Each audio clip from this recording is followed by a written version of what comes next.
बिस्मिल्लाहिर्रहमानिर्रहीम। अस्सलाम वालेकुम। आज मैं आपको चॉकलेट फ्रूट केक बनाना सिखा रही हूँ। इसके लिए जो हमें इंग्रेडिएंट्स चाहिए, chocolate cake sponge 6 inches, whipping cream half pint, chocolate square 6 to 8, fresh fruits mango, cherries, kiwi and strawberry, sugar syrup half cup. Chocolate cake बनाने के लिए जो हमें इंग्रेडिएंट्स चाहिए, all purpose flour 2 cups, cocoa powder 1/4 cup, sugar 1 and 1/3 cups, eggs 3, milk powder 1 cup, oil half cup, water 3/4 cup, baking soda half teaspoon, baking powder 1 teaspoon, salt half teaspoon.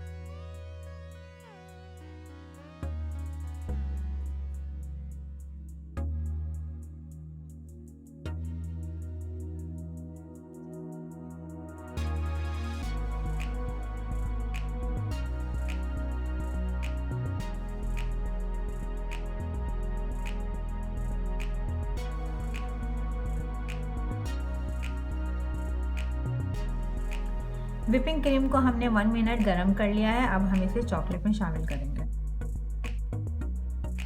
Chocolate अच्छी तरह melt हो गई है।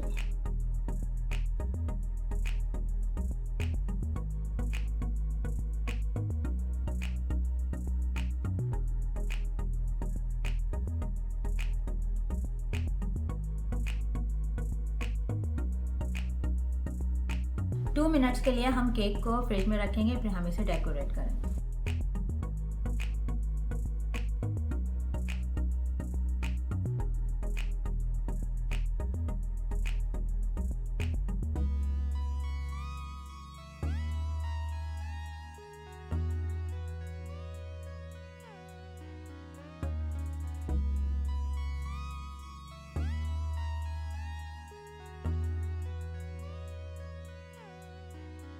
मज़ेदार chocolate fruit cake ready है, enjoy करें।